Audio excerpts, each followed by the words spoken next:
Good evening, everyone. I'd like to call this meeting to order, please. Second item is adjustments to the agenda. Is there any? Yes, I do have some, Council President. I would like to adjust the agenda to add item 4A3 to the scheduling of a public hearing for a new victular license for Eastport Coffee Roasters, LLC. And I'd also like to add item 4K to advertise for 2 full-time members and 1 alternate vacant ZBA members. 2 full-time what? Full-time members and 1 alternate to the zoning board members.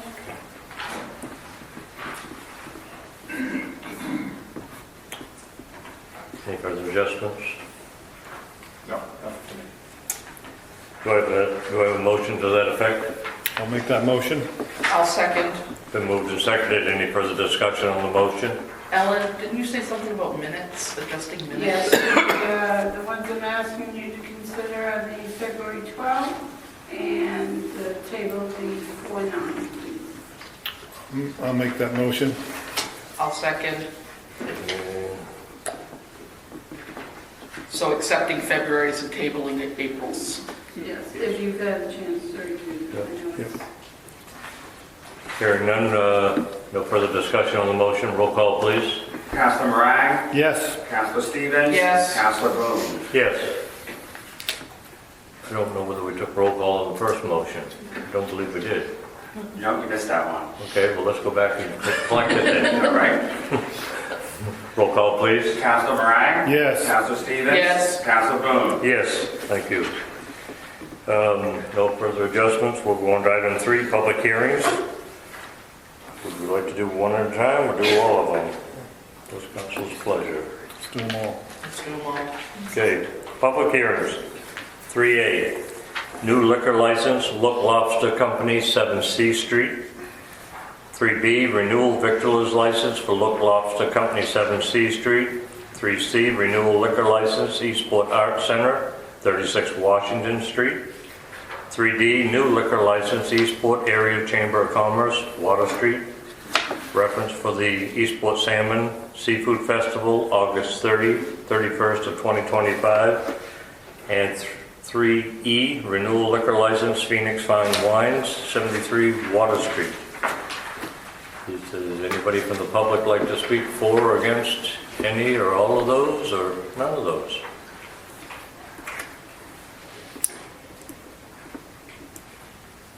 Going to determine that the public hearing has been closed. Item 3 is over. We're going to go on to 3A, action on public hearings. 3A1, new liquor license, Look Lobster Company, 7 C Street. 3A2, renewal victualers license on Look Lobster Company, 7 C Street. 3A3, renewal liquor license, Eastport Art Center, 36 Washington Street. 3A4, new liquor license, Eastport Area Chamber of Commerce, Water Street, for the Eastport Salmon Seafood Festival, August 30th and 31st of 2025. 3A5, renewal liquor license, Phoenix Fine Wine, 73 Water Street. Or a motion to that effect? I'll make the motion to accept. I'll second it. Been moved and seconded. Any further discussion on the motion? Hearing none. Roll call, please. Councilor Morang? Yes. Councilor Stevens? Yes. Councilor Boone? Yes. Item 4, new business. 4A, scheduling of a public hearings for 6/11/2025, fiscal year 2026 budget. New victualers license for Richard Sullivan for a bakery cafe at 82 Water Street. And 4A3, Eastport Coffee Roasters. So we were going to talk budget in the advance of scheduling the public hearing. Is that, shall we do that first, or? I would like to see us talk about that first, and secondly, I think we need to adjust the date, because one of the councilors Oh, well, that's away, and so we kind of got to zero in on that a little bit if we can, and That's fine. so we can either, So we have 3 bullets under that public hearing. Right. We'll treat the first one separately now, and did you want me to speak? We'll speak to the budget, and then you can decide how you want to structure your schedule, because that was part of the intention here, right? Isn't part of it scheduling the public hearing for that date? We have to talk about the date. Right. And so when we brought this forward, what we decided with the budget committee was that rather than just have you say, go ahead, schedule it, here's some stuff and run with it, that we give you, and then I give you an initial overview, so that if it was determined that council needed a further workshop with the budget committee, or anyone frankly, you know that you need to schedule that in advance, rather than find ourselves in June in that situation and running to July. So. And that's, yeah, I agree, Brian, there's 3 bullets there. So just wherever you want me to do it, I'm ready to go. I guess if we can go ahead and do that budget, but it's also we also got dates on the next 2, Right. which may put them further out if we, yeah, Yeah. okay. So let's do the budget. All right, this is a shortened version of something I presented to the budget committee before. The version I presented to them took about 45 minutes and was, a fire hose was one of the words used at the end of the information. Oh yes, I've got slides for council. Everyone's interested in the budget, so what I want to give here is I will indeed get into exactly what's in the budget, but I also want to give some context. I've lived here for 28 years, and I have yet to hear anyone say that they are happy with the budget going up. Taxes will be going up this year. I'm going to try to put that in some context to explain how much are going up, why they're going up, and what that means historically. I have a note here, so I'm going to be putting up some mill rates. Our mill rate depends on the valuation of the property in town. We are not complete with that process right now. So if you see a slightly different mill rate at the end, that may be part of the reason. So, can I get my clicker to work? No, one more try, and if not, I'll just do it from here. Come on, you. And what do you? All right, bottom line. Billy asked if I might try to put this in some concrete context. So I went and found the median residential property value in Eastport. That's not what your house would sell for. That's what the city has on its books for how much your house is worth. And the median property value is $83,700. If that's your house, your fiscal year 25 tax bill is $2,385. This year's tax, as presented by the budget committee, will go up $176 to $2,561. That does not incorporate homestead exemption or anything like that. I didn't want to complicate things. Of that tax bill, 1,332 of that will be going to fund the schools. 270 of it will go to fund county, and 958 goes to municipal. I will point out on the side I've shown that this increase, how much each component is responsible for the increase. That's a little unfair to the school. Part of the reason the municipal number is so low is because we under budgeted revenue sharing last year, and I corrected that by about $40,000. So we're not quite that innocent, but it is still, I believe, if we added the revenue sharing back in, it would be more like 80, 45, something like that. That means taxation is rising 7.37%. The mill rate will go from 28.5 to 30.60. Oh, one thing I want to add here.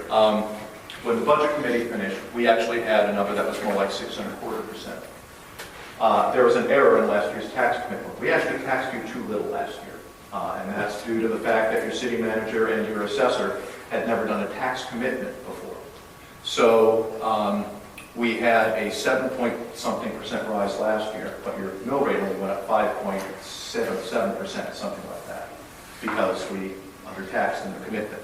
So part of that, 1.2% of that 7.37 is actually just the gap we introduced last year, and for which I apologize. Now, of course, I always hear that either taxes are too high or that taxes keep going up. And I take these complaints seriously. The question I want to ask is, what's the right number for taxes? I don't know if anyone has that number in mind. I'm sure I don't. And inflation keeps going up. Inflation is part of the price we pay of living in an economy that's run this way. Everybody's always trying to make another buck. That puts a general upward pressure on prices constantly. And so we live with inflation. So I want to look at what taxation has done historically to put our taxes in perspective here. So what I did was take taxation in fiscal year 01, July of 2000, in fiscal year 06, and since fiscal year 15, it basically just took the tax for that year went to, there are two different indexes I use for inflation. The bottom one is the one you see in the paper most of the time, called the CPI urban, whatever. It's the basket of stuff you buy at the grocery store plus energy and food. The top one is what's called the Municipal Employment Index, which I use. It's, as you can see, typically runs higher. And it represents, there are a lot of costs that come to a municipality that don't come to you at home, like health insurance, paving, tires for heavy equipment. So I use that as kind of a range of inflation. And then I just said, if we had the same taxes, if we took those taxes adjusted for inflation back then and compare them to today's, how much have we risen over that time? And as you can see, we're within the beginning, we're near the top of that range, but consistent with at least one measure of inflation. And actually, since fiscal year 15, and of course we saw some significant inflation in part of that period, we've actually been a little bit below. So, in general, taxation has increased as much as inflation over the last 25 years. That doesn't mean it's the right number, it doesn't mean we like it. I do think it says that we're not in any sort of historically surprising situation right now with our taxes. Now, it's not the whole story, because we've reduced services in that time. There's at least one less person at City Hall, one less person in Public Works, and one less police officer than there was, at least back in 2001. Arguably, you can say the city's done exactly what the citizens have asked it to do over the last 25 years, which is in the face of rising costs to cut back services as much as you can to keep taxation as low as possible.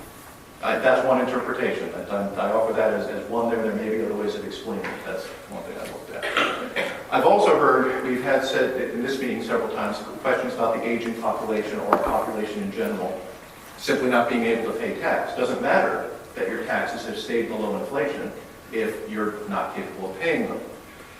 Inflation-adjusted median income has risen 9% since 2014 in Eastport. We actually knew that already because there are CDBG grants we can no longer apply for because we are no longer poor enough to apply for them. Now, there's a definite increase in the age of the city, and this was interesting enough. I wanted to put a little sidebar in here. This chart shows the distribution of ages in 2014, with the population, according to the census, was about 14% people.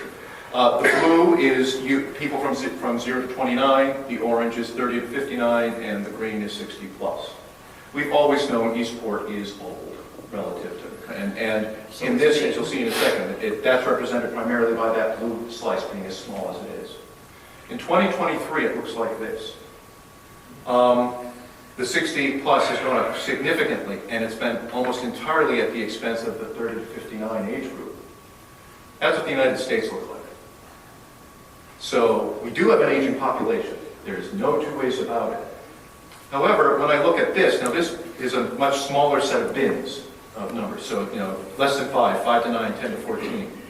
There is this discontinuity at 60, which was not there in 2014. I didn't put it there. 2014, this looks smooth. In this graph here, there's this big jump. I don't think that's surprising anymore. We've had a huge influx of retired people who have come here and they've been residents. Arguably, they knew what the taxes were when they got here.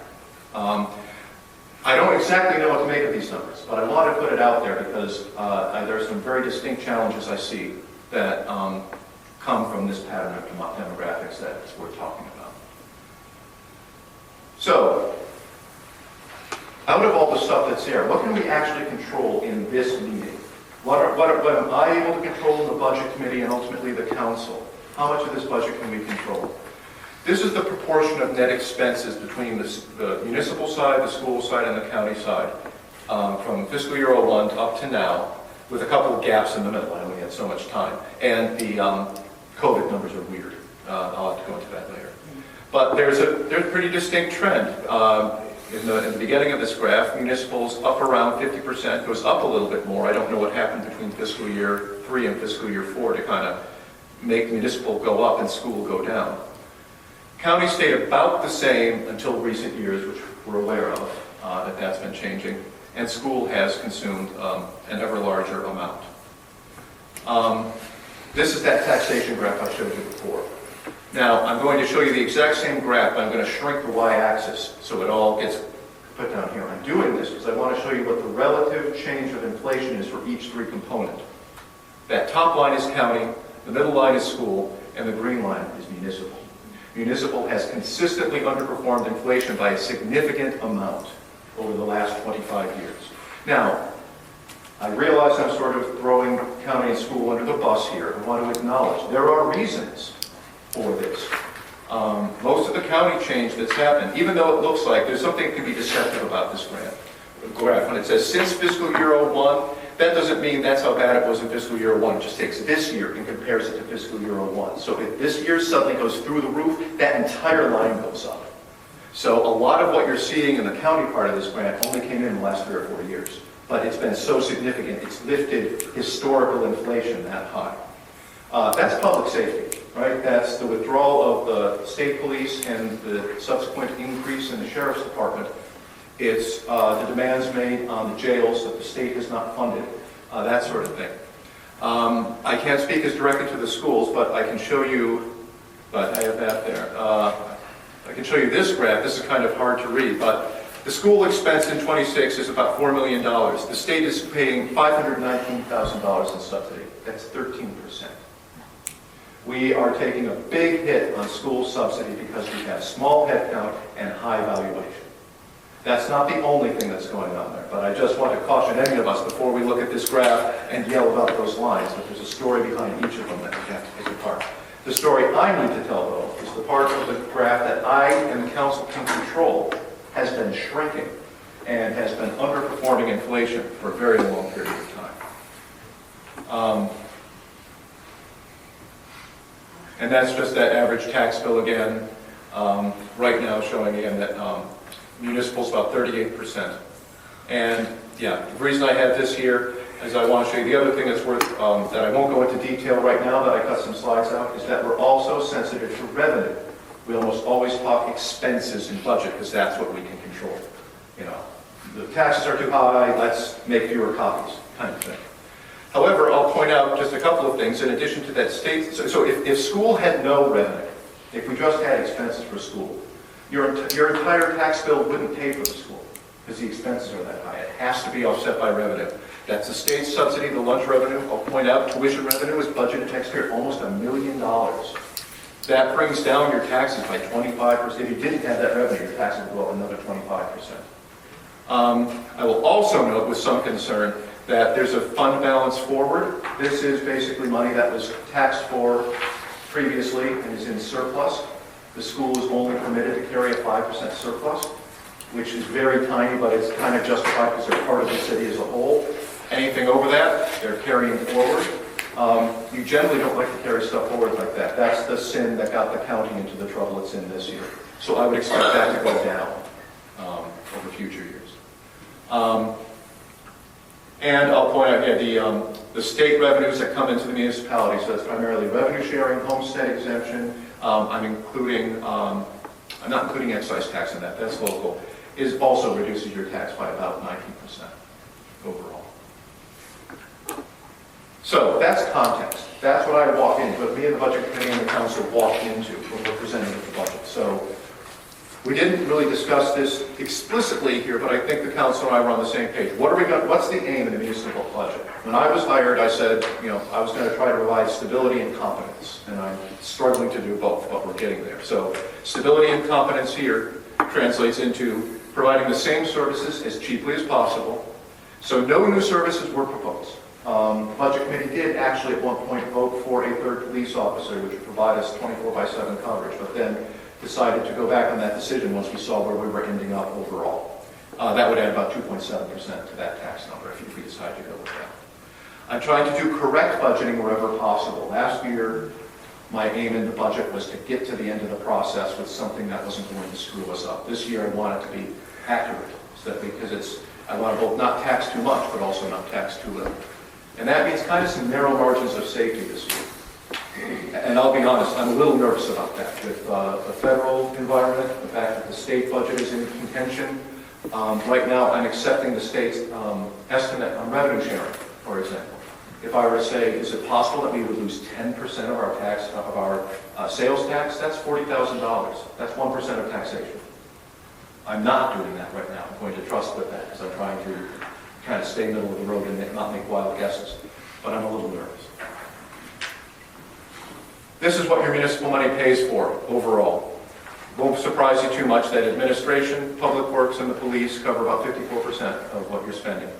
Might surprise you to know the fourth largest thing is what you pay for hydrants. This is the infamous hydrant rental. It's not rental, yeah.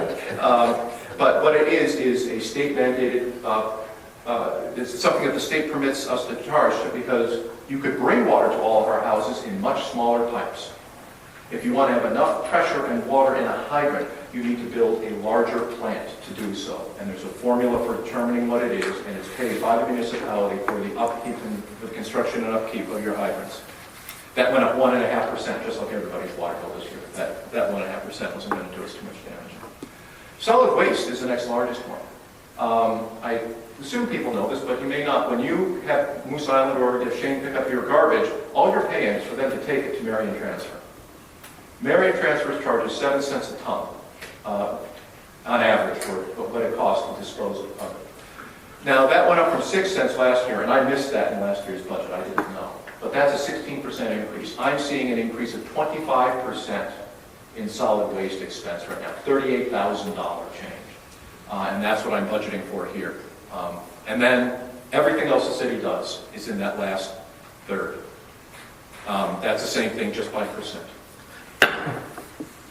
So, out of that 7%, there's $128,000 that's an increase on the municipal side.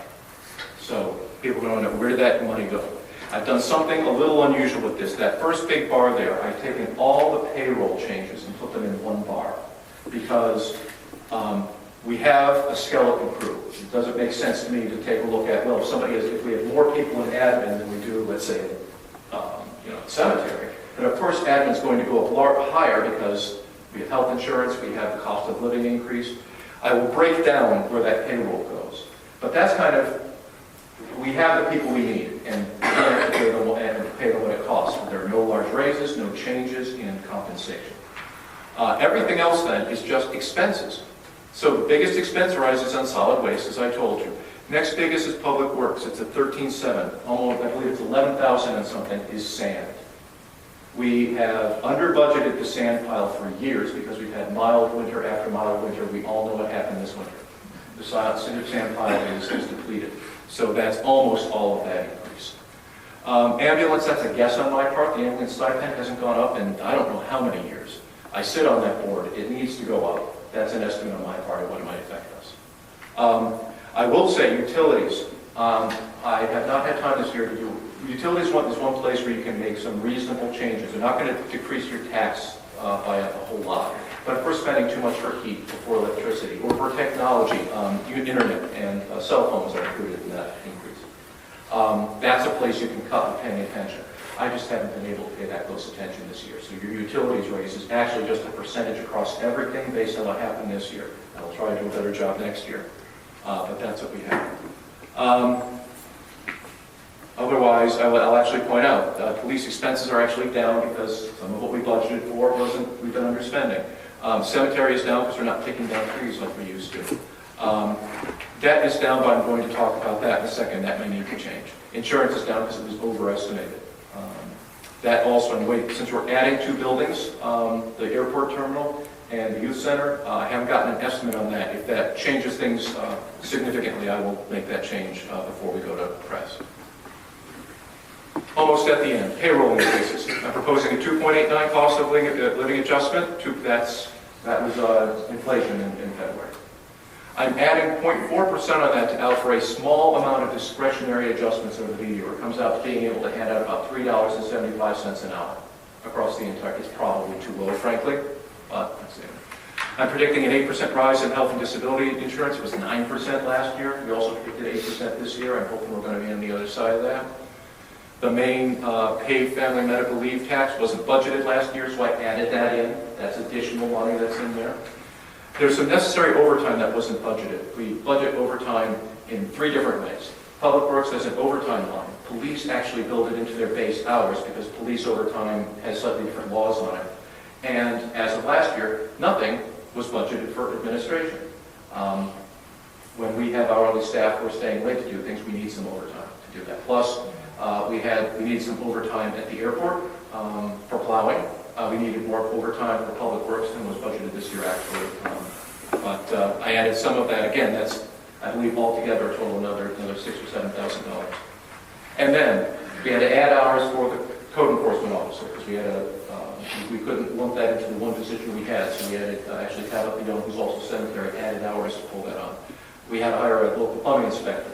The shellfish warden has changed, although that's a net savings to us. The payroll has gone up, but the expenses have gone down. We had essentially no money budgeted for IT. I'm budgeting $5,000 to try to maintain our plant this year. And over the course of the year, there's been some changes to health benefits that I had to budget for. So that's all included in that $71,000. This is, I've tried, okay, so I tried to break it out here. There's some shifting, I said, like police part-time net increase. This is confusing because we didn't have a full-time officer, and then we had to. Now we're back down looking for an open position. We had to add on part-time hours, and we made some adjustments for that. So overall, there's about a payroll change of $10,000 in there. I can break that down for somebody who really wants to see it. It's really painful. But that's that. That's it for the base municipal budget. That's the municipal portion of your 7.37%. If municipal stayed dead flat, we would have come out closer to 5%.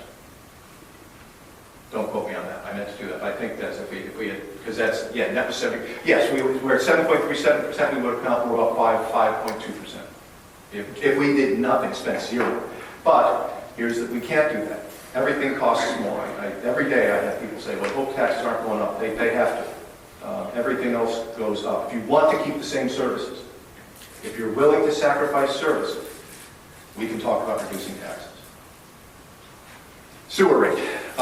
Sewer rate was painful last year. It hadn't been done properly for many years. We jacked up 15%. That turns out, based on our estimates, to be almost exactly what our expenses were calculated for right now. I am asking for a 1% increase because we have no sewer reserve.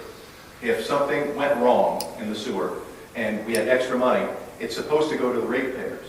But we have no pool of ratepayer money to draw on if that happens. This will create all of an $8,000 pool, but it's a start. And I basically wanted to make sure we keep in mind that this is probably going to rise each year as the cost of energy, chemicals, haulage, all that stuff will go up.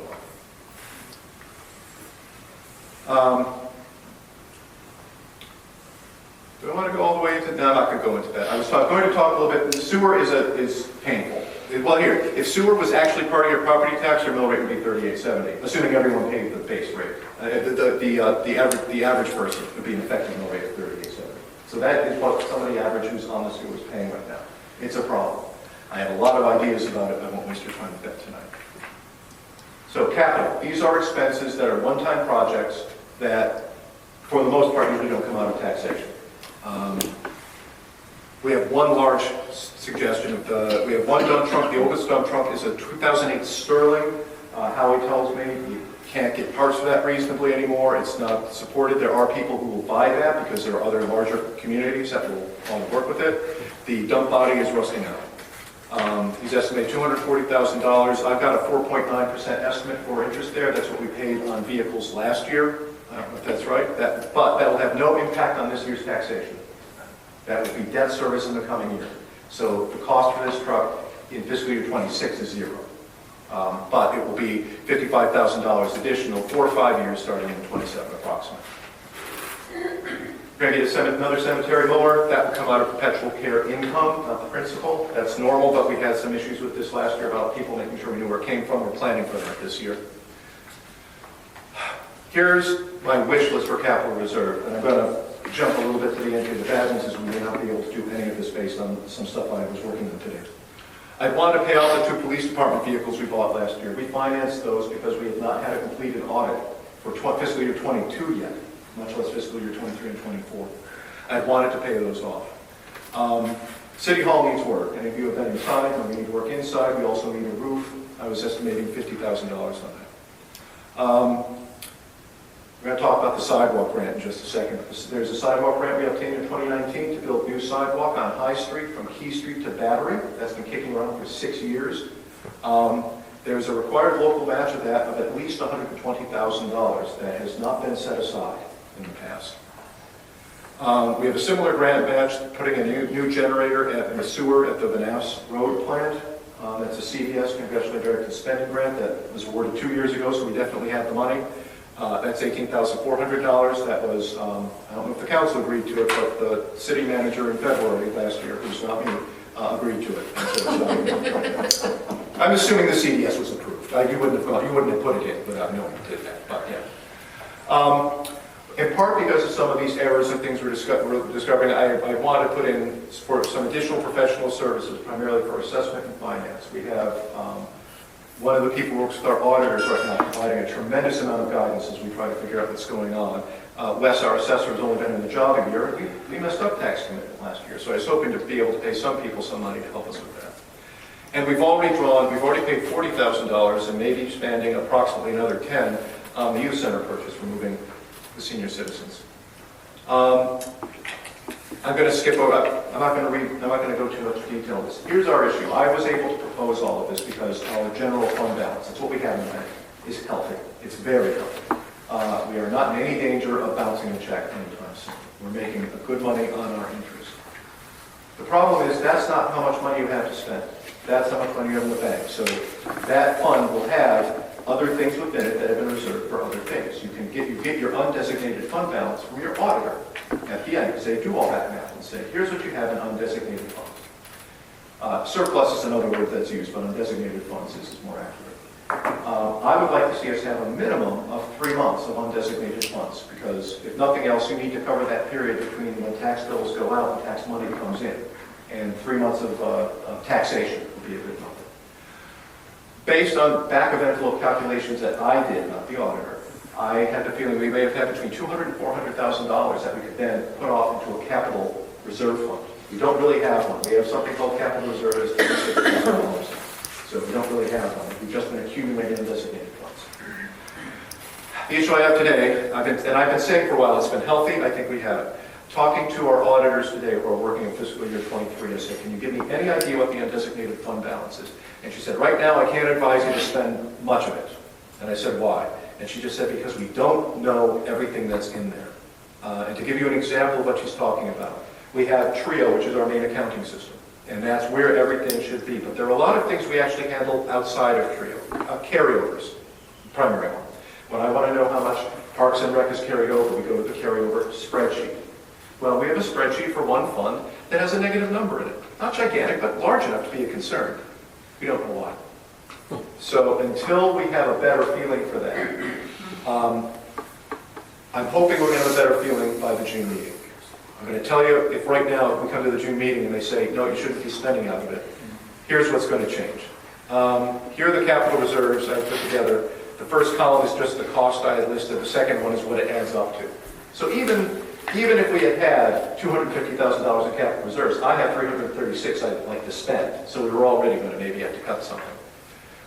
The three things I really feel we have to hold on to. The youth center we can't do anything about. We've spent that money, we authorized that, and that's not going to break our bank, and that was a good choice, but that's already there.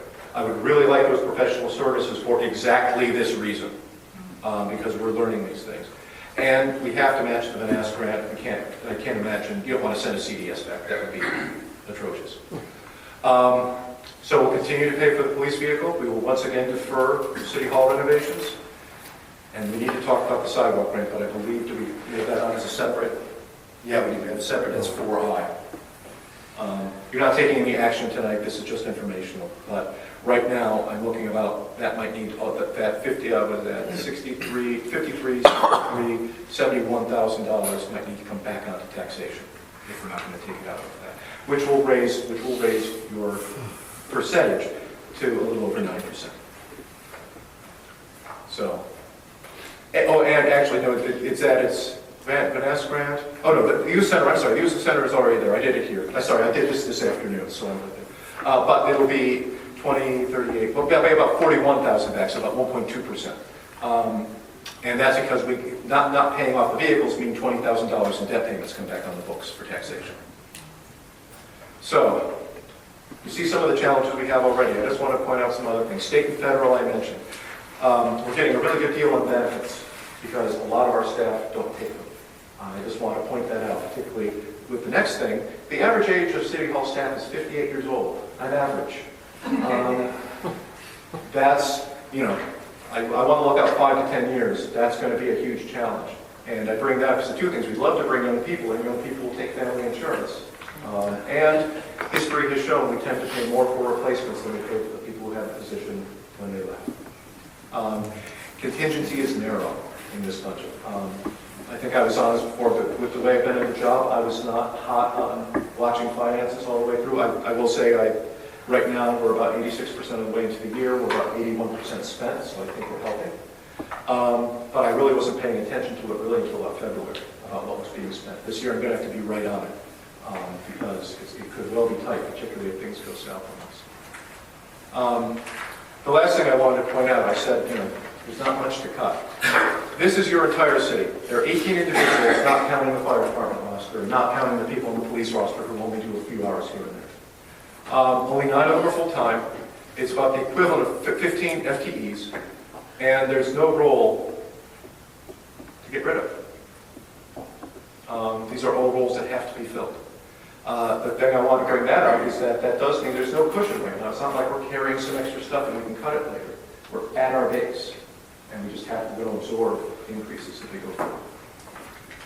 This, just for reference here, this was a budget as it was going to be published. I'm going to hold it for another week until we see what else is in there, so there may be some changes to this. But this was the 7.37 budget I put together, and that's how it would appear on the paper. I don't know how long that took, but it seems less than 45 minutes, and I hope it wasn't too much to absorb, but that's what I've got for you. And then the question I guess I have to council is, if you just want to schedule with the understanding that, I'll make some of these changes. I will, of course, coordinate with the budget committee when I say, here are the changes, to make sure that they're comfortable with any choices made there. Or do you want to have any sort of additional meeting in advance? Thank you, Brian. I noticed the audience is still awake, so I guess I'm not too long, which is good. My only concern is, and I've said it all along, is I think the full council needs to be here during that public hearing. Absolutely. And June 11th is an issue for at least one councilor. And I think the budget's going to tweak at some point. It's going to give and take somewhere. So unfortunately, unfortunately, as when you're working it out and you try to print it, it changes. Well, that's exactly what happened today. I did all these numbers, right, all my inflation and everything else, and now I'm walking in thinking I may have to add $40,000 to this budget, which is going to change all that. So, yeah, exactly. Even if we have some things get resolved themselves in the next week, again, part of what you're paying for or suffering for right now is, again, I'm still learning on this, and each time we dig further into stuff, we learn some interesting things. So, yeah, I would not be surprised if that meeting would, even after what we published, I might be walking with a list of, here's some other potential adjustments we should discuss. So I guess my concern, and I don't know what the other councils are feeling, is I'm wondering if a workshop with the conjunction with the budget committee would be beneficial prior to a public hearing, where we don't make any decisions, but we're able to talk. I would very much like that. Your call, absolutely. I don't know when that could be, but I would very much like it. Dave is here. I guess, I don't know, the budget committee's job is done, really, but I'm sure they're willing to sit down and talk to us, and as long as we don't bring anything to throw at them.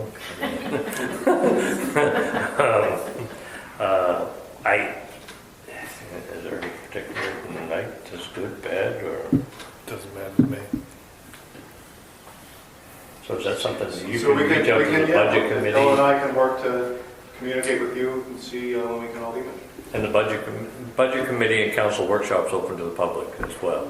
It's not just ours, it's not a closed meeting, but it's just no decisions are made, it's just trying to get everything on the table, everybody at the same time, everybody agreeing to disagree and go forth. I'll be honest, I've heard a lot of rumble already, and they haven't heard this presentation yet, and I'm sure tomorrow I'll hear more, but that's the way it is. So I would It's shoot joys for of that living in a first. place where everyone comes to see you. Yeah, that's I truly want to hear that. I need to hear that. I need to represent them the best that I can.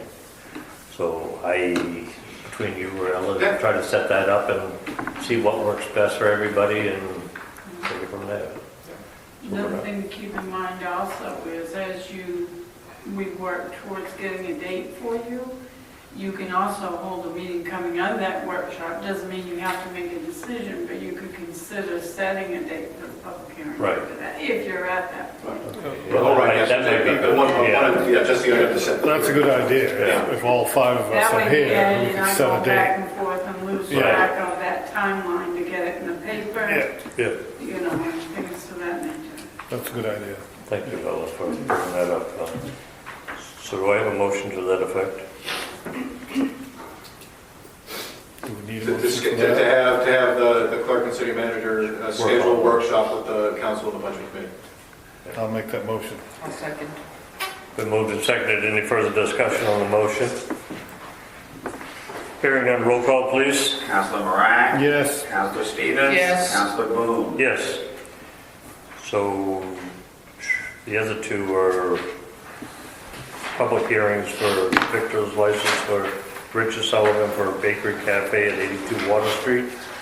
And for A3 is Eastport Coffee Roasters, Esteban Matea, I'm hoping I got that somewhere near right, doing business as Eastport Coffee Roasters LLC with a location of 62 Water Street, former location of Dastardly Dix.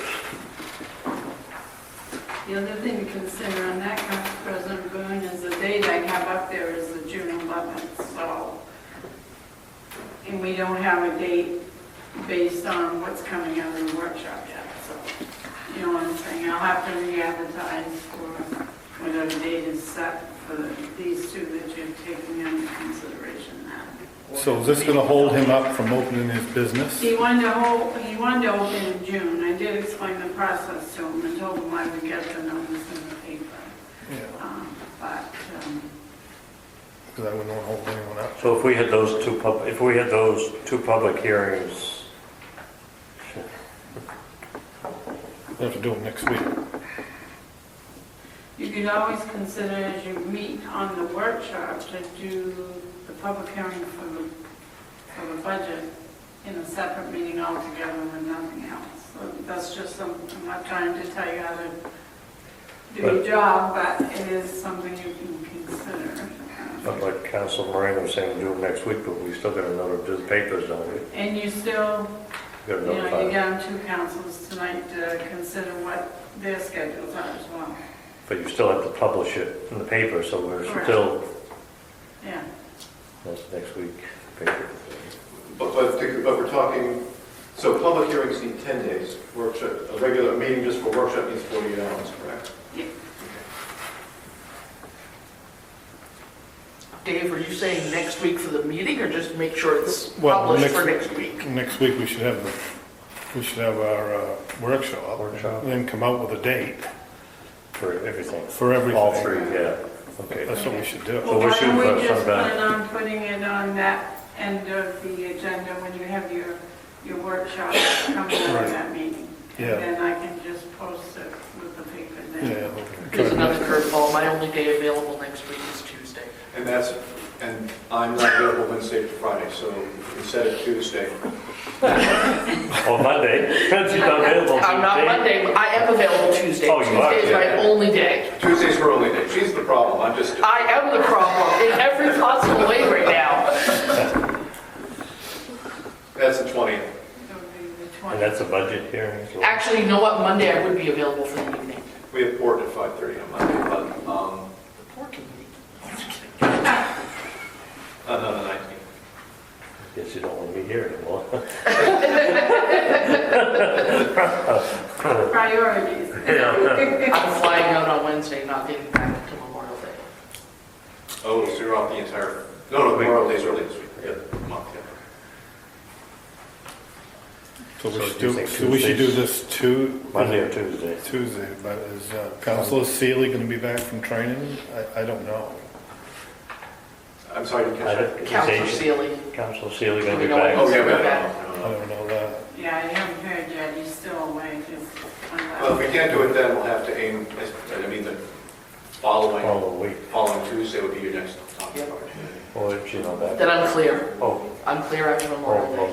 we'll get it. My evenings, I think, are all free, so. Let's shoot for this Tuesday if you can. Yeah. Yeah, not the following Tuesday. We'll communicate with you if Okay, yeah, this Tuesday does not work. either Tuesday. Yeah. And we went down this road so that the other public hearings we're trying to schedule, Yeah. still reasonably scheduled for the 11th now, and not try to jigsaw them, or, because they're not official or licensed. We're only gonna set the public hearings Right. at that meeting. Oh, okay. Oh, we'll set the I'm public still hearings not for the here. victuals at our budget, I'm sorry. Right, yes. Got it. Yeah. Jenny Smith is not available the last week of this month. And I can't say about Don. David and I are here. I don't know about Don or Rachel. Dave will not be here. David's not here either. Okay. He'll be in Brooklyn. You're not coming back? Well, we can do this, I mean, we'll have to do this through email, and we'll have to, I mean, who can make it, is gonna have to Yeah. make it, and who can't. Yeah. I mean, we just Let's do it as soon as we can. Yeah, because these people are gonna get their businesses up. Yeah, and I want to moving. get him up and running with this coffee. Yeah, all right, we'll aim for the 20th, and if that completely falls apart, we'll, That's a starting point for us anyway. so. Yep. Yeah, we should just do it. I'm usually not this problematic. We'll see about that. Give us a year. We'll let you know at the end of the year. So we're just basically gonna table everything for 4A, 3 bulletins until the workshop, right? Right, to set the yeah. date. We have a motion to that effect, just so they have something, Council President. Yes, do I have a motion to that effect? I'll make that motion. I'll second. Been moved and seconded. Any further discussion on the motion? Hearing none, roll call, please. Counselor Moran? Yes. Counselor Stevens? Yes. Counselor Boone? Yes. We're on 4B, open an award of fiscal 2026 municipal fuel bid, 1-year bid. We have received 2 bids. Each one has a separate bid for, one for propane, one for heating oil. Okay, the first one received was from R.H. Foster, and the first one I'm opening is the heating oil.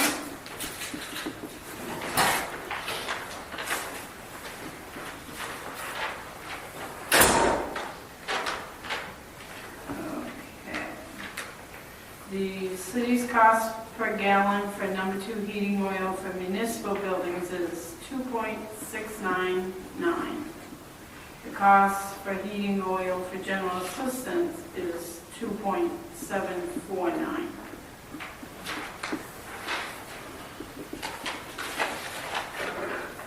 The next one being opened is for propane from the same vendor.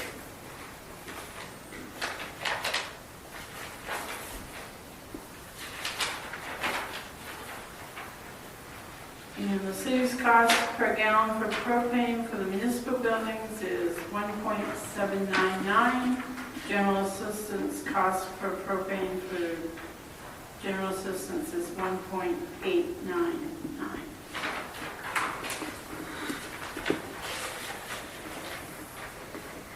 The second bid received is from BL Camaro, and the first bid opening is the heating oil.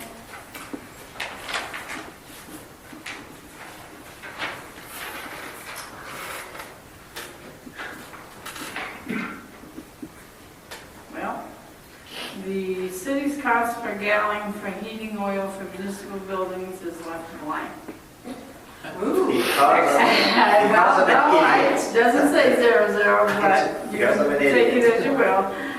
The cost per gallon for heating oil for general assistance is 2.689. They were supposed to be the same. Okay, all right. I presume so, but I don't want to be the one to put myself out there to say.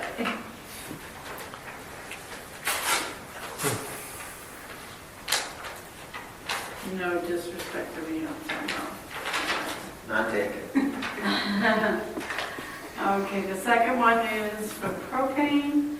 The city's cost per gallon for propane for municipal buildings is $1.50, and the general assistance per gallon is $1.80.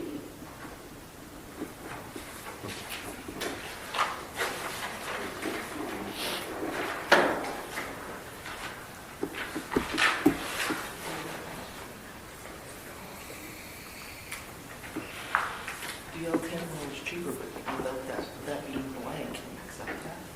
Even though he's here for Yeah, but he's indicated it's the same. Although, I guess it's not on the bid form, the price, but, Can we accept that? I just asked for it. Good. that he counts. said we can accept it, it's good. Went to the lawyer. And Mike, I believe. My glasses are getting... Uh-oh. I'll bill you for that.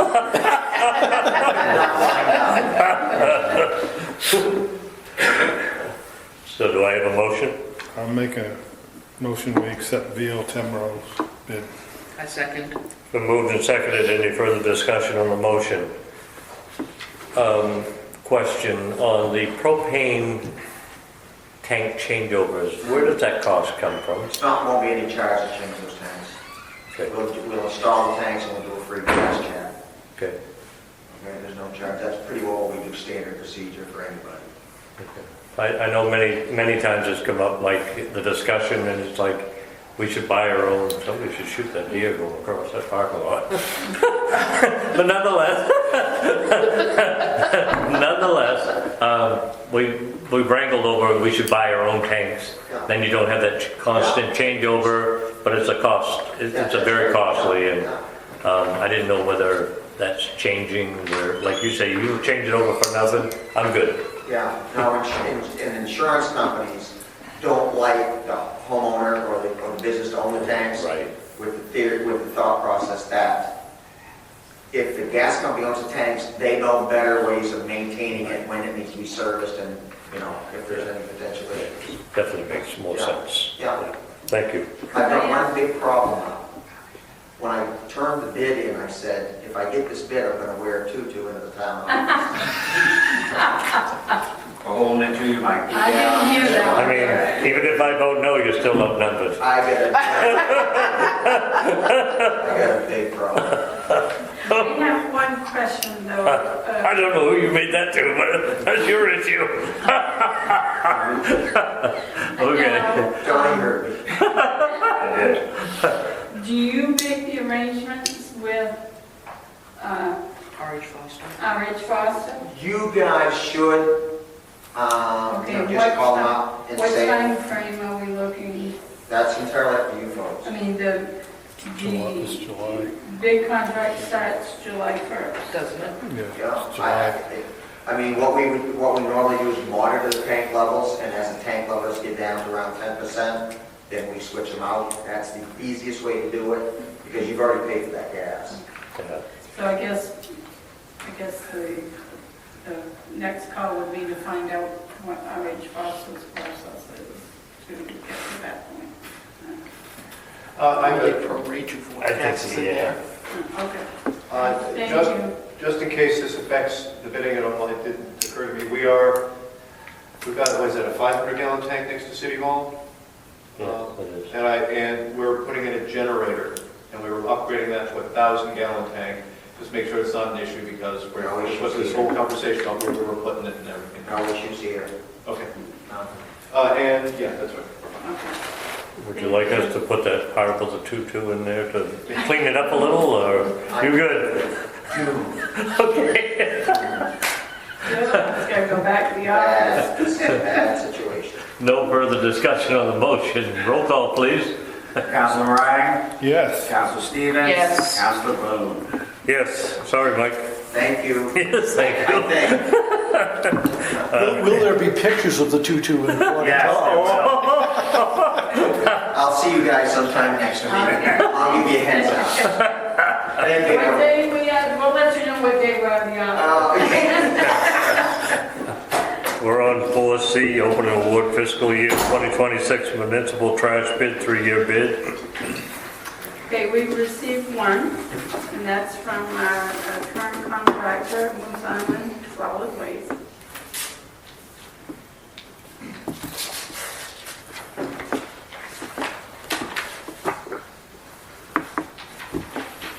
He's provided his insurance coverage already. Okay. He is quoting the sum of $5,400. Payment will be in 12 equal installments due the last day of each month.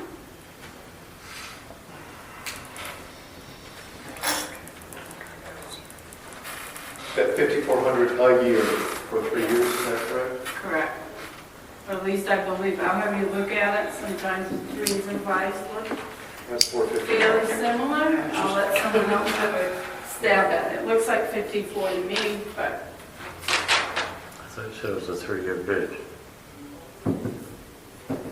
For a total sum. Okay, I have to assume that's a 3-year bid, I believe. it is a We were paying out, three-year bid. so that 5,400 is for 3 years of collection. Yes, correct. To be paid in 12 equal installments. That's what's confusing. Probably should have said 36, in which case that's 150 a month. Yeah, I think My apologies. 120. I was reading it based on the bid. Yeah. Should have been reflective both. Oh, it is 150. Does it look like 54 to you? Right? Yeah, I mean, it's definitely 54, and the fact that it comes out to 150 a month makes more sense. Yeah. Yes. I will point out, we were missing one location on that bid. The airport, because the airport terminal building, we forgot was going to need pickup, so. No, I don't be taking it down to the highway. Oh, right. Is it possible for airport traffic to go to the highway dumpster? We have a dumpster down there because I didn't know whether they would drive down in there to the airport to pick it up. And do we have enough trash? Do we pick it up once a month or once a year? Or I don't know how it's going to work out, Victoria. So we can take this offline and discuss it. For some reason, it's a real problem. I'm sure we can negotiate with Jimmy. It's going to have to go somewhere, Okay. because we've got the bathrooms now, we've got the Yeah. 3 big bathrooms, and that building is our responsibility, where the other building was not the Right, city's right. responsibility. Ideally, we'll find a way to get it to Public Works. We'll talk about that. I'll talk about that. Good. I move to accept the Moose Island bid. I'll second that motion. Been moved and seconded. Any further discussion on the motion? Hearing none, roll call, please. Councilor Meringue. Yes. Councilor Stevens. Yes. Councilor Boone. Yes. 4D, 2025 Moonlight Movies. 3 of them, 7/5/2025. Wicked, 2014, rated PG. 8/2/2025. The Little Mermaid, 1989, rated G. And 8/30/2025, Breakfast at Tiffany's, rated G. No year on that one. That's okay. I do have to make one correction, the Wicked was 2024, not 2014. I thought it was. I was gonna say, didn't that just make the news? Okay, with that correction of the Wicked being 2024, do I have a motion to that effect? I'll make that motion. So why are we approving this? Is this to cover like insurance? No, it just covers the use of the We own amphitheater, the amphitheater. Okay. so they have that space for that time. So you don't have Okay, because we were another, asking about that in Parks and Rec, and I didn't have an answer. you don't have another event It's our, going over it. yeah, that's our, Yeah, my understanding is there was a rider for that, just in case any kind of, any issues that come on city property, so I believe you cover the rider for the insurance policies. But I did want to mention, this is now part of the Parks and Rec Committee. It's not just done by Kelly and I anymore, it's now Parks and Rec. We have more volunteers, we have 3 movies lined up this year, all sponsors, so the only thing you really have to vote on is the approval of it. I will second the motion. Been moved and, I thought you did. No, Been I asked moved a and question seconded. first. Well, now, do we have any further discussion? Hearing none, roll call, please. Council Bragg. Yes. Council Stevens. Yes. Council Boone. Yes. 4E, request for an abatement on sewer account 702. Number 702. Yeah, because I think you have material on this. We have her letter. From Ken Ziegler, there's a notice attached to the outside of her building, is my understanding. And it leaked over the winter, and does it leak outside? I'm not sure of justification. She's asked for an abatement. The amount is like, I don't know, $110 in that area. Her bill was $279, and the current minimum is $167.84.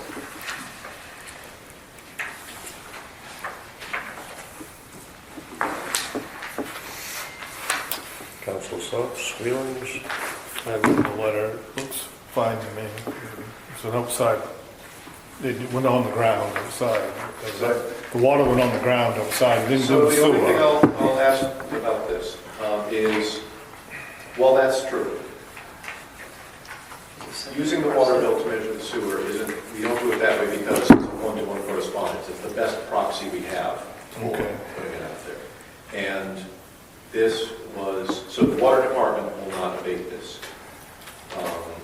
And actually, I believe their policy is not to abate anything that's less than 150% of the total, because otherwise it's considered a reasonable additional expense.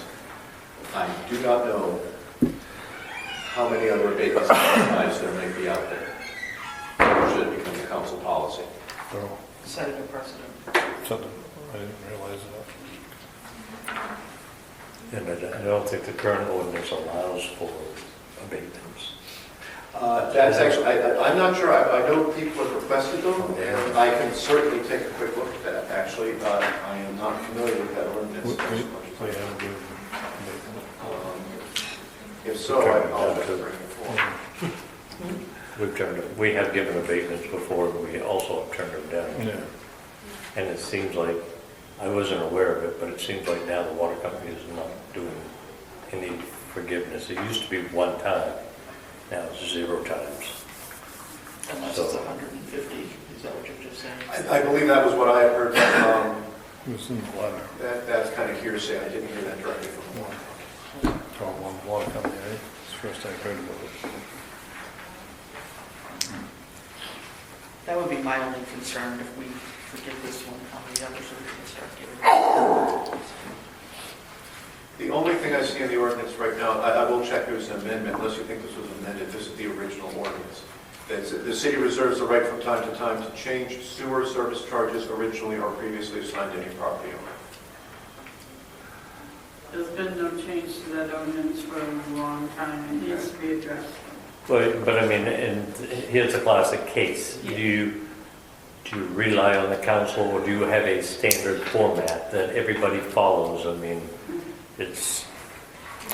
I understand the reluctancy to charge it because it ran down the road.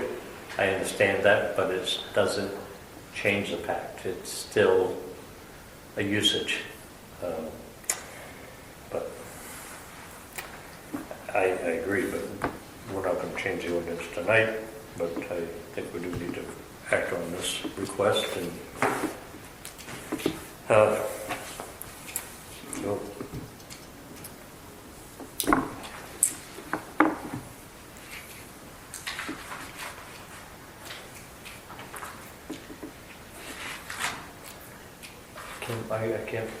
I can't recall the last one we had, but we had one just not long ago. It was a very high water bill. Right, that was one of those pipes bursting in the winter, non-resident, somebody not living in the house at the time. Right. And that's, I believe, where that 150% number comes in, that essentially they use that as a threshold for distinguishing between, excessive usage or something else and something that could actually be damaging. But again, that's hearsay on my part. And I do know because I've met my new neighbor 2 times now across the street from me, and he said, welcome to Eastport. He got an $800 water bill because his pipe froze. And then he said, you guys slapped me with a sewer bill right behind it. He said, I gladly paid it because it was his fault. So I didn't think that that was right either, but it's not for me. I mean, I guess my concern, arguably, that if I'm watering my lawn, should I be paying a sewer bill on that? We can't make that call, we can't distinguish between those things. Usage of water is how we pay for sewer.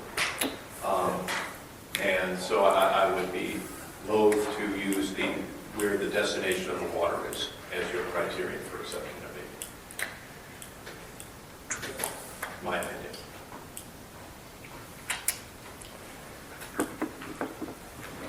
Do I have a motion?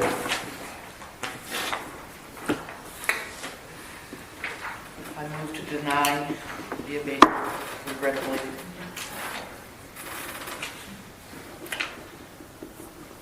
Do I have a second? I will second for discussion.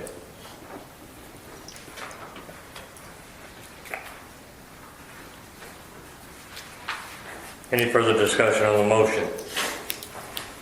I would only concur with Councilor Stevens that we regretfully deny it, but unfortunately, I think Council has to make a decision on these as they come until we get the ordinance straightened out to reflect what it should be for everybody. And it's setting a precedence right now, in my viewpoint. So that's my thoughts. I think we ought to have an ordinance. We do have an ordinance. Well, I think Doesn't we ought address to To change it. change this ordinance. Yeah, I mean, Right, if council has I mean, you would have to decide what you would want to say. I Yeah. imagine if the intention is that, abatements are only for errors in billing, Yeah. or in the face of adjustment from the water district. I Yeah. imagine you could say that. I don't know if that's sufficient, though. Yeah. So, But if council wants to generate some ideas, I'm happy to try to put some language on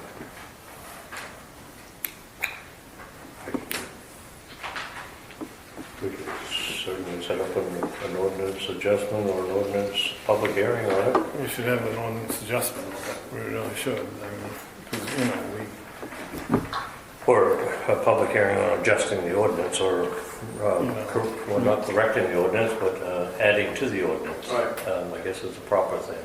Updating it. If any one of you wants to generate some language, we can certainly go right to a public hearing. Not that you're not required to act on that language, but whatever you want for argument's sake, Yeah. if you want to open up the discussion. I think it's, and I think you're correct, Councilman Moran, to at least get all five of us thinking about it and see if we can come up with something in the next month or so to address it so that it's clear. Any further discussion on the motion? Hearing none, roll call, please. Councilor Morang? no, Councilor Stevens? Yes. Councilor Boone? Yes. Item 4F, update on, Yes. It's a community action grant. We actually accepted this before. It turns out we actually have Jeannie's name on this. This was not what Jeannie was bringing forward, but it's pretty close to the same name for a different grant. This was a community action grant under a community resilience program that provides us with about, I just had it up when I closed it because I was looking at the ordinance. It's a total of $50,000, of which about 30 of it, actually I've got the numbers here for you. So it's going to be $58,000 of what, of about 40 of it is going to go on stormwater mapping, and reporting. The remainder, about $15,000, will be assisting us in drafting a proper capital investment plan with Sunrise County. There's no local match. It does require matches, but it's being matched in kind from the University of Maine Engineering Department. They've got interns who are going to be helping with the stormwater mapping, and $10 volunteer hours out of Sunrise County. And I'm only bringing it forward to you because we received the award letter the other day, and they want me to sign that it's authorized, and they said they would like the council to officially accept the award. This is state money, so we expect it to continue to exist. So there's no further There's no- obligation from the There's city. a $15,000 in-kind match, about $10,000 in-kind match, and it is being matched by in-kind from the University of Maine and from Sunrise. I move that we accept it. I'll second it. move to accept the community action grant application. Any further discussion on the motion? Hearing none, roll call, please. Councilor Morang? Yes, Councilor Stevens? Yes. Councilor Boone? Yes. 4G, council approval to expend from airport reserve up to $12,000 for furniture at the new terminal building. That might be fairly self-explanatory. We need to outfit it. The FAA grant did not provide for furniture. We're in the area of 80, I mental something. 80, we know it's in the reserve at the moment. 85,000. 85,000 in the reserve. And this keeps it from going on taxation. And it's an appropriate use for that money as far as the FAA is concerned. So this isn't city money, it's from money that's already been... It's our fuel money. It's money that we've earned through the fuel account. Okay. It's not tax money. Do I have a motion? I move to approve the expenditure of $12,000 for furniture to the new terminal building. I'll second it. Been moved and seconded. Any further discussion on the motion? Hearing none, roll call, please. Councilor Moran? Yes. Councilor Stevens? Yes. Councilor Boone? Yes. For 4H, council approval to carry over $8,435 from fiscal year 2024 for Parks and Rec. I really hate to do this, but I'm conflicted about this now. Given your... We've been going back and forth on this carryover thing for so long. But having said what I just said about where we are with this, the reason I was bringing it forward is I have been led to believe that we were going to be getting a good draft undesignated fund balance by this point. It would be uncontroversial. We're aware of the amount. We know we're at this point. I want to wait on audit. Do you want to table And I this? apologize for the bait and switch. But, Make a motion to table it. yeah, Motion if we been can moved to table it, table maybe it. we can pick it up next month if we're lucky. Do I have a second for tabling the item? Second. Moved and seconded to table item 4H. Any further discussion on the motion? Hearing none, roll call, please. Councilor Moran? Yes. Councilor Stevens? Yes. Councilor Boone? Yes. 4I, discussion on High Street sidewalk grant. I don't think we'll have an action on this tonight, but I do want to talk about what happened in this grant. This grant was awarded in the spring of 2019, $227,000 to build sidewalks on High Street from Key to Battery. The local match at the time was $45,500. The council at the time appears to have agreed to it. The way the motion was put is a little unclear, but the city manager, Ross, at the time said it had been put in the budget. Everybody was happy. In 2022, the grant was revised to cover overages. It went from $227,500 to $439,500, which meant the resulting increase in local match brought it to a total of $87,900. I can't find any minute that officially accepts that. That September, 9 months later, it was risen again to $585,000, which meant the local match was $117,000. There was a very confusing minute from that month that the city manager at the time brought forward saying it would be an additional $17,000 in cost, which is wrong, and the council approved to take a loan out to cover it at the time. That was never done.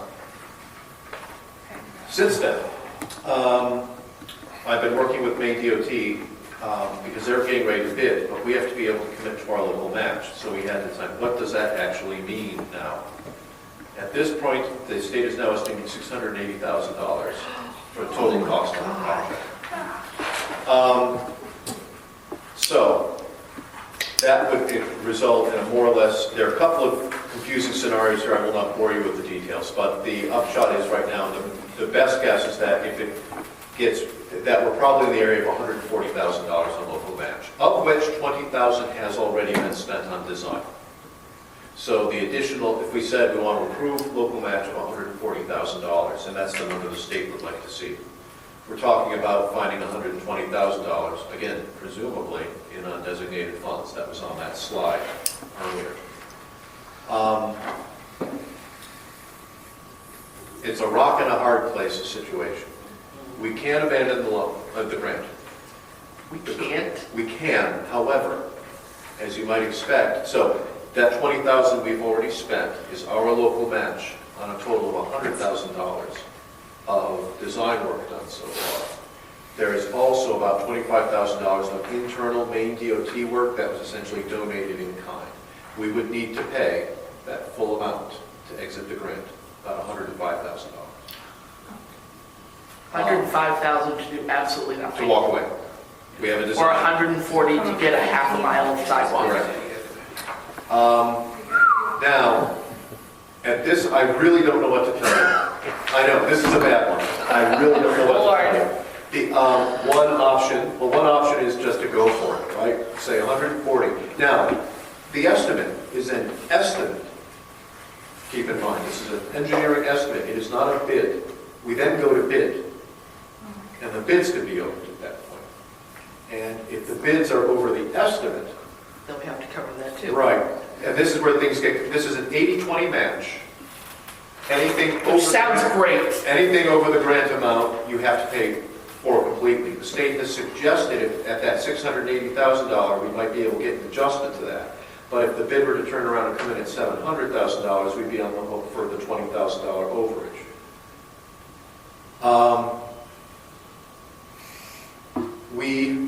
What I'm going to suggest we do right now, this is my suggestion, and I'm open. At this point, I'm prepared to write to the state tomorrow and say, we were unable to commit to a local match of $140,000 at this time. Not reject the grant, but not say we cannot, because we do not know what What's in our our designated undesignated. fund situation is. We hope to know as soon as possible. That will almost certainly prevent us from bidding this year. I do not expect this project will be cheaper next year. Doesn't sound like it. But how long can we kick it down the road? Well, that question I didn't ask. I asked the question about what it cost to abandon. I went through a bunch of scenarios about what it was going to cost. I did not ask, if we just say, we don't know, how long can we go? But it was the state who suggested, they suggested the 140,000 number that said, you might want to put like some 10% contingency on that as well, just in case you go over, because then you're going to have to go back and ask for more local match. But he didn't say what would happen if we said no. So at the time I brought this forward, I kind of thought I was going to tell you to go for it. By the time we get our audit done, the concern, it's very frustrating. Can you put out a bid without having to obligate yourself to Well, it? that's what I believe so. I believe what would happen is so we put up the bids, and the bids all came in 750 or more or not. Say, thank you for your bids, we're not going to accept any of them. Wouldn't that be a So step? that's a possibility, and then the question is, are we willing to take between you and, my belief is that, this $120,000 is not going to bankrupt us. I'll put it that way. I think we even if there's some question about our designated fund balance, is this going to, put us in a situation where we're taking a tax anticipation notice? I don't think so. However, that's the top number I'm comfortable with. And actually, I'm going to take that back, because I keep forgetting that we've essentially already spent 50 on our most recent property acquisition, so we're really taking 170 out in these next 2 months. This is a tough one. You might want to check what the city already has into the project, because Yeah, we have there's... 20,000. Is, 100,000 spent, 20,000 of it already matched, so okay, for what? design. Okay, you've got title search costs in there that was paid to me. But that's what they're calling it, design. That all came from Sewell. Okay. So Sewell Engineering did all the work, billed us, we paid it, and then we were reimbursed. So our net on this is in the area of $20,000 or $25,000. We have one payment, we're not sure if it was clear or not.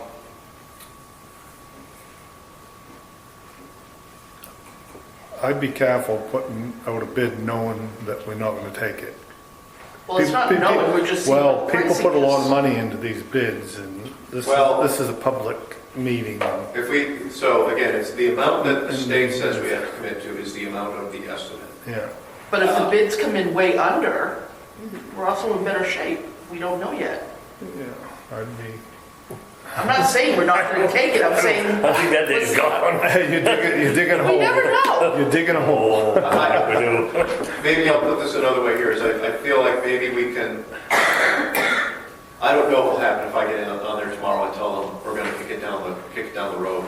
Well, actually, if we're meeting in a week, I can say we might be kicking it down the road a week if we'd be willing to put this as an agenda item on our workshop and give them a chance. Because part of the complication I'm hesitating on here is when the state paved Washington Street, they were required to rebuild the ADA crosswalks at the foot of Washington Street and at High Street. They did not do so at that time. They didn't have it bid out. They put that work into this project, but to be paid entirely by the state. I actually have not had it cleared back to me yet whether the $680,000 includes the $72,000 I've been told. It's been estimated to redo those two crosswalks.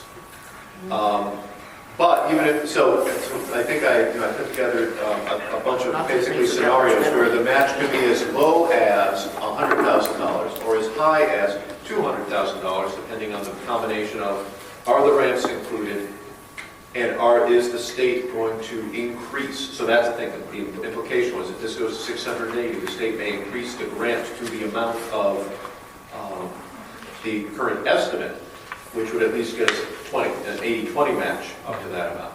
It's a mess. No matter which way we throw it, it's a mess. I'd like to see what you get in for reserves, before we go spend. I can't argue with that. We just decided not to do a carryover for $8,500. Yeah. So I'm comfortable, if it's all right with council, that we table this. And I will communicate to the state about what the impact is, both on the bidding process and whatever else, and say that we'll lean on the auditors as much as we can. But, the auditors have a lot of work to do. They spent quite a lot of time at the school yesterday just trying to sort out scholarship funds. It's nothing that was incorrect or false, but things that just haven't been kept clearly, and that they need to unwind. And our direction to the auditor said, no, we want to do this one right. I'd be comfortable if you did that myself. So if we, But I'm only one person. let's table this. Let's make sure whatever our next actual meeting is that we're going to have, that is at least on the agenda. You may not be able to act on it then, but at least we won't let it off. I can report honestly to the state that we'll get to it as soon as we have enough guidance to make an intelligent decision. I move to table sidewalk grant discussion. I'll second it. Moved and seconded to table 4I till at least next meeting for further information. Further discussion on the motion? Hearing none, roll call please. Council Moran? Yes. Council Stevens? Yes. Council Boone? Yes. 4J, discussion / one-way traffic on Water Street. 1000% yes. Holy cow.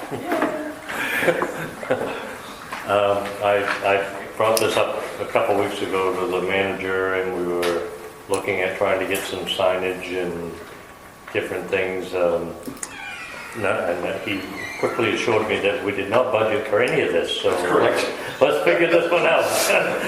So here comes an undesignated fund again. And I honestly don't think it's going to be a lobby. I mean, it's only signage. I mean, you could be surprised how quickly signs that up, but if I said a few $1,000s, that's probably high. Because the question actually is more, and I'll sit down with Howie, part of it is we didn't want to go forward with some of this without making sure that the council was behind it. I'll just raise some of the obvious questions. It's not so much the signage that says one way at the foot of Washington Street, no big deal there. Getting people used to It's it. every cross street, Furniture Avenue, Dana, that sort of thing, needs to have clear, no left turn signage, and there's not a lot of space to put it, right? So you're just going to pound it into the sidewalk, I think, right there. We haven't walked it yet to look at that. I talked about we may need to do some supplementary signage at Tobacco and C Street, because C Street will presumably still be two-way. And if somebody's come, so they go down to the Look Lobster, they come back up, you'll make sure they don't turn the wrong way there. And there's a great big open space, so we may actually, I'll have to talk about what's appropriate there. So it's not like it's impossible. We may want to, I don't know if we want supplementary signage to guide anyone who, once they get out of there to get back with, they didn't want to go down that way, but now they're stuck. Do you want to help guide them back around? Everyone here knows how to, they're on point and they want to get out and come through the parking lot. I've been in many a city where I got caught down the wrong way and there was no helpful signage. Yeah. GPS on the screen. So none of this is, I think, we all think it's not a bad idea. Howie has said, we want to make sure are you intending to do this seasonally or all year? All year. I would rather go seasonally. Really. I was thinking June to October-ish. you know, So, Summer months, I think it's easier if it's just one-way, period. I think you got snow to plow, you know. the only thing Howie said is he's going to plow both directions, so that it doesn't all pile, because there'll be a gigantic pile on the one side otherwise. And most of the time, in the wintertime, you could shoot a cannon down through there, you know. In the summertime, it's congested. I know someone that got the mayor's bump going down through there. I agree with it, Delivery days are awful. but I've also, on my way here, I'm not trying to throw a wrench in there, but I heard there might have been a DOT study about this being one way at one time. Is that? That's news to me.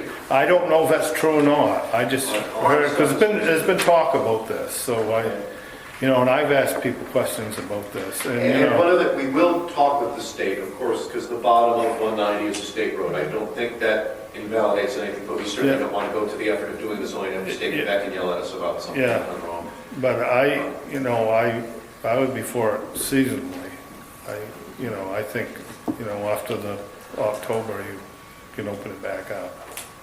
You know, after the festivals are over.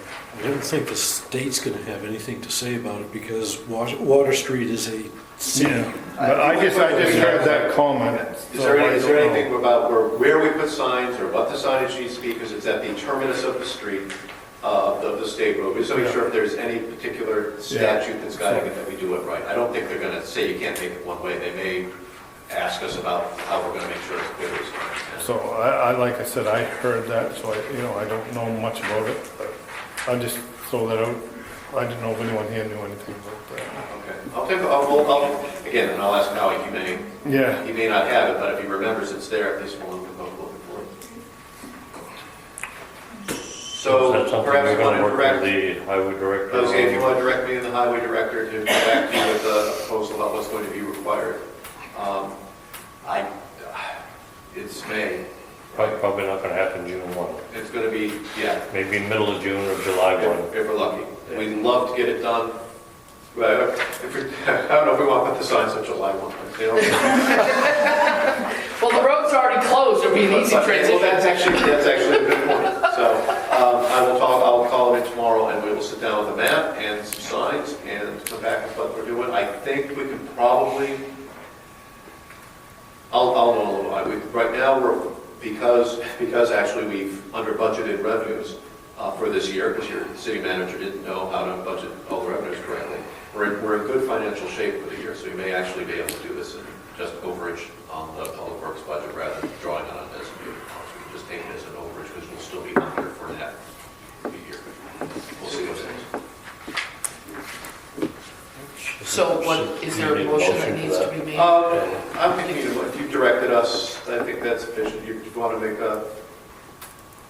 Yeah, we'll wait until next month and you get the numbers and everything, and hopefully we have a full council. We can give a dates as to whether or not seasonal, yearly. Yeah, that we'll want to, once we come back and then we'll want a specific motion to give us the dates and everything before we order it. All right, so we're on 4K, advertising for 2 full-time and 1 part-time on the zoning board of appeals. You said in the charter it needs 2 more? They call for 7 board members and an alternate. Right now, they are down to 5 full-time members. There's no one. So do we advertise in the paper, do we do it online? We usually do it in the paper, but we have the city website, we can do that too. But there were 2 names that actually came in today, but the process should be that you guys put it out for advertisement and then make it under advisements to the main territory. Do I have a motion to that effect? I'll make that motion. I'll second. Been moved and seconded. Any further discussion on the motion? Hearing none, roll call, please. Councilor Moran? Yes. Councilor Stevens? Yes. Councilor Booth? Yes. Item 5, we've moved off of 4. Minutes of previous meetings, February 12th, 2025. Now that's a move to set February's and table April's. Yes? Is that your motion? Yes. I'll second it. Been moved and seconded. Any further discussion on the motion? Hearing none, roll call, please. Councilor Bragg? Yes. Councilor Stevens? Yes. Councilor Blumer? Yes. Item 6, city manager's report. Good, I've talked enough today. Wow. Everything you need. Wow, okay. Item 7, council liaison updates and issues. Sunnyfield fence is going up. They're quite thrilled. We have a local person who is willing to fix the dugouts and the bleachers for free. He's going to look to get it, get the lumber donated possibly, and if not, he will cover it. That he is choosing to do. There is a current push to get access to the city beaches. They think they want to add another one to that map that's in the city hall off of Bayview Cemetery. So they are looking at expanding that so people can enjoy the beautiful views that we have. Thanks.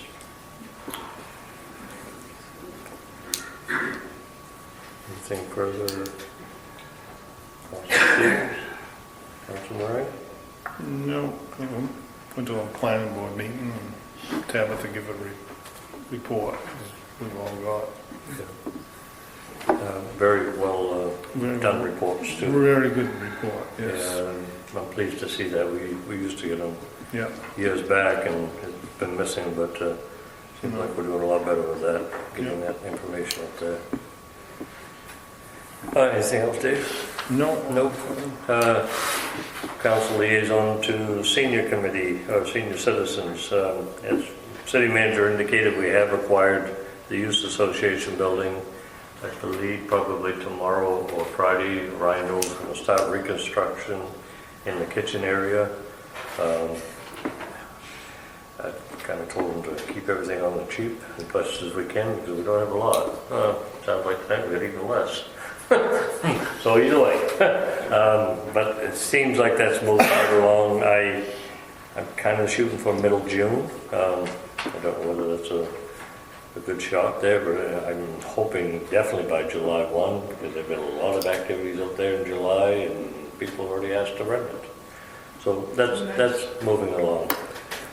Airport.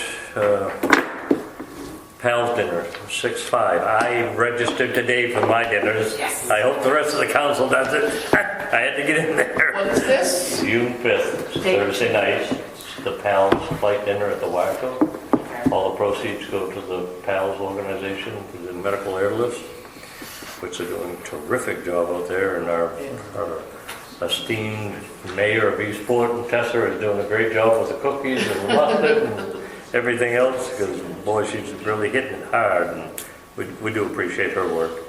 And don't forget 6/14 Flag Day. We're doing the grand opening of the terminal building. We expect to see full council there. I'm hoping. So I think it's 11 to 4, I believe. Correct. There's quite a bit of vendors going on out there and a lot of activity, and we really want to see a good push from the city side, because we should all be very proud of the work that's been done out there and what we have acquired at that airport. And we only see good things coming out of this, so let's get out there and support it if we can. And that's going to conclude the council liaison updates and issues. Oh, I've got one more thing. Got one more. On the inner basin, there's a new ramp going in tomorrow. It's gonna be an 80-foot ramp, so it's not gonna be so steep. So that's happening tomorrow.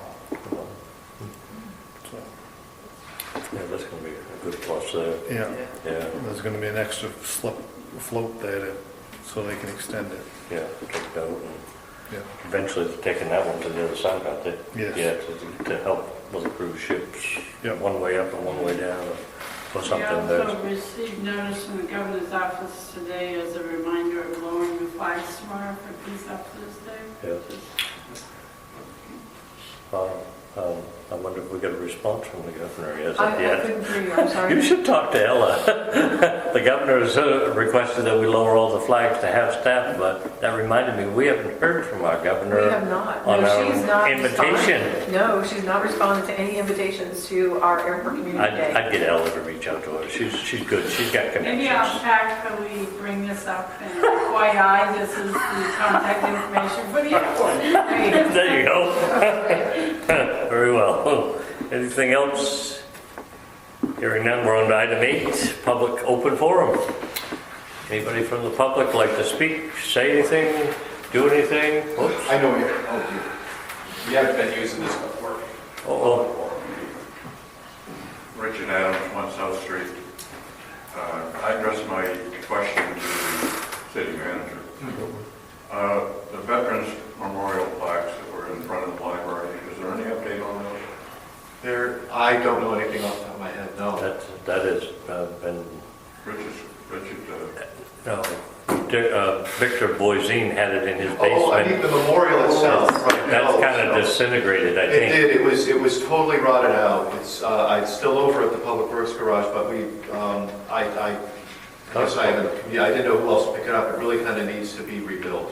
I thought it was going to Pembroke to the VFW because nobody here was going to do it, and the shop class couldn't do it. And it was in very disrepair. Okay, actually, I was out of the loop on some of this, I apologize. Yeah, that was, the last we had left is we didn't quite know what to do because it needed rebuilding. And just as the problem we had figuring out who was going to take it in the first place, we didn't have a plan for what to rebuild it. I don't think that answered your question, but that's where it is right now. It says Public Works, and it's in very disrepair. Clark was having it up at the school, to redo up at the school. Yeah, it turned, like, when we got it in, it was just, I mean, it would have to be, again, it has to be totally, you have to rebuild it. All you can really save it is the names. And that's what we were looking at, right? Just you can take the names off it and make another, make another. I don't know whether those were any good. Oh, really? Yeah, I don't think that those were any good. There's a lot of them you couldn't read. The brass plaque was just all... I mean, I'm happy to go down, take pictures of it, document it for someone and figure out what. If anything could be done, Yeah. yeah. That's where it is. Gary Craig was in charge of it before, so he might have information on what names were on there. Actually, that VFW 144 is disbanded, yeah. Everything's out of Pembroke now, nothing local anymore. Well, we didn't get any response from them Yeah. when we were first trying to take care of it. Let's try again. Were we looking to repair it and put it back in front of the That had been the library? hope. The hope was that we were going to be able to repair it, but once we got it in, yeah, it pretty much fell apart as we were moving it, as they were moving. I wasn't part of it. And I mean, the names were faded. They were. If there was an individual or organization that was, would like to take it on, I think we can provide you with the information of what was there and everything else, but we don't. You need a new one. Yeah. Take care of that question, I guess. It isn't really what we wanted to hear, Yeah, it's not. and I think they had talked in the past of perhaps trying to do something in stone or granite down there. But that's a major undertaking and a cost to boot. Anything else on the public open forum? I can't see that's a big, no. That's it. I'm Victoria Gans, 15 Shackford Street. I would say, just to help you, as close to your mouth as you can. The poor On the capture won't airport hear a thing committee. otherwise. So a couple other things, thank you for mentioning the date change on the POWs dinner, because it went from the 6th of June to the 5th of June, and we really don't want any confusion about that, please, and thank you. So is it on the 6th or the 5th? The 5th, Thursday. it went Fifth. from the 6th to the 5th, Thursday Thank you. instead of Friday. 4 to 7. Additionally, just a couple of updates for you. The terminal building is almost finished. We're still working on a few items of plumbing and electric. Also on the furniture, the $12,000 for the furniture, that's also going to include 3 appliances: stove, microwave, and refrigerator. I didn't want you to be surprised about that. I'll save that one for last. We are about to break ground on the new hangars. They've been all staked out, so that should start probably next week. So we've got 3 hangars that are going to go in pretty short order. And then they're going to start working on the new taxi lane as well. So we're actually going to have some construction out there on the site. And right now, they're doing all the grounds around the terminal building. They're doing all the burying of the conduit to get the electricity set out so that they can start doing the paving for our long-term parking and our regular parking lot. Lastly, our tractor died today. It's leaking something pink from under the engine, so I sent an email to Howie, so he'll see that first thing tomorrow. If that thing has to be trailered out of here, that's going to be an expense for us, because the last time it had to go to Charlotte. Charlotte, is that where it went to? They had to trailer it to Charlotte to get it fixed, and it cost us upwards of $6,000 to fix whatever was wrong with it. So hopefully it's just a hose, but we need Howie to come out and take a look at it. Okay? All right. That's it for me. Thank you.